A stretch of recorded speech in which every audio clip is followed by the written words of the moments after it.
Hello class, it's our last video, and I hope that everyone has done well in this class. I've thoroughly enjoyed getting to read all three books, but specifically the first and the third one were really cool. This last one about amusing ourselves to death, and it's been funny to see my daughter look at that book and say, "What is that book about?" and get to explain it to a 9-year-old. But I will have to say this, that I do partly agree with Neil Postman's his views, but I think that not all screen-based media is the same. We have educational videos, we have sermons, we even have classes like the ones that we're taking right now that rely on screens and technology. And that is much different than the entertainment that the television happens. But I still think that the medium can shape the message. And I think one of the biggest challenges in our culture, politics, and also in Christianity or religious content is that we get so easily caught up in short form content, whether that's YouTube shorts, Facebook videos, or other social media. And these platforms can give off the appearance, and these videos can give off the appearance of being truth, but they're often driven by emotional appeal rather than, I would say, careful thinking. And because of algorithms, we can only end up seeing one side of an issue, which creates a very narrow understanding of a big picture. This came into my idea of thinking when Charlie Kirk was assassinated, when he was shot. And I talked to a friend. I said, what videos are you seeing on your Facebook? And they said it was totally different from the videos that I was seeing. So we have to understand that media does shape the truth that we believe. And maybe we're seeing one side of the story or one perspective. And I do believe that in the educational realm that, it is being reshaped by entertainment. I've seen this in my own life. My daughters are in public elementary school. My wife is a elementary school teacher in the public school system. She's been in Georgia and now in Kentucky. And what I have seen is they try to make learning a lot easier and more engaging. This is done in various different ways with smart boards or active boards. Kids have Chromebooks or iPads.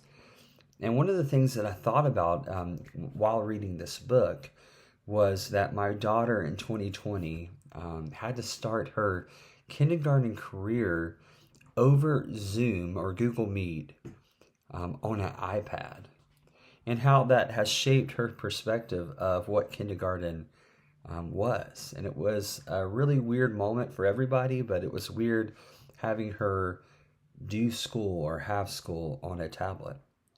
But I think that in the realm of Christianity, I think this is very pivotal to understand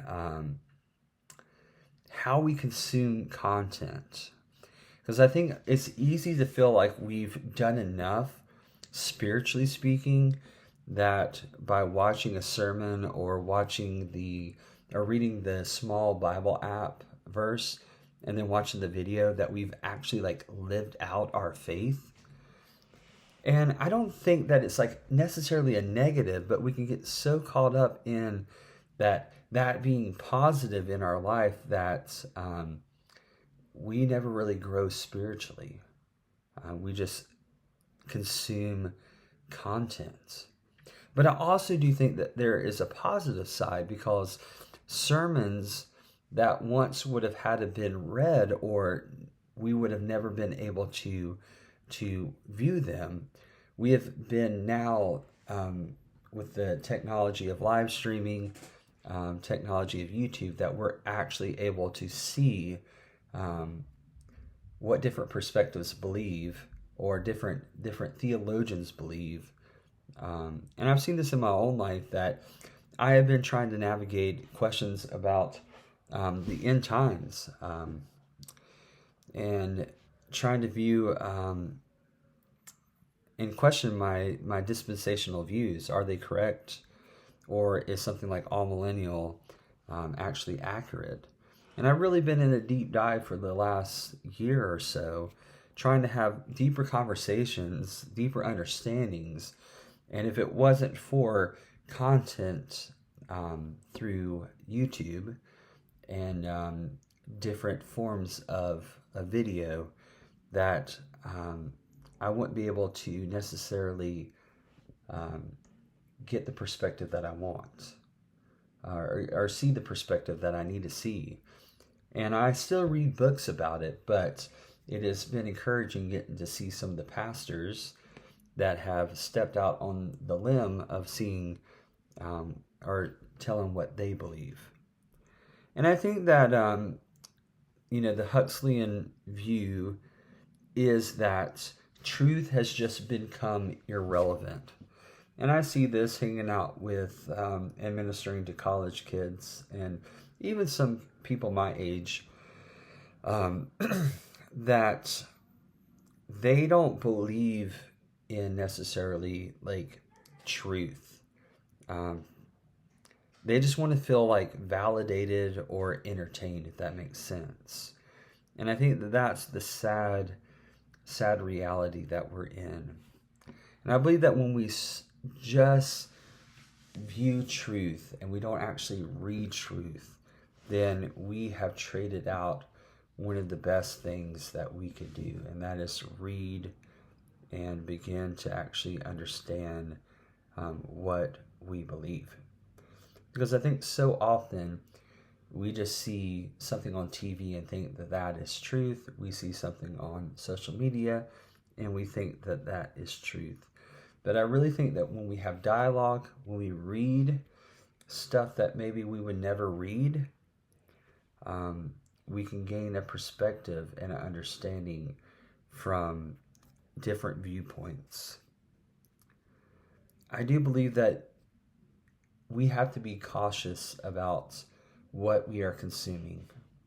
I've seen this so much in my kids. I have 3 daughters.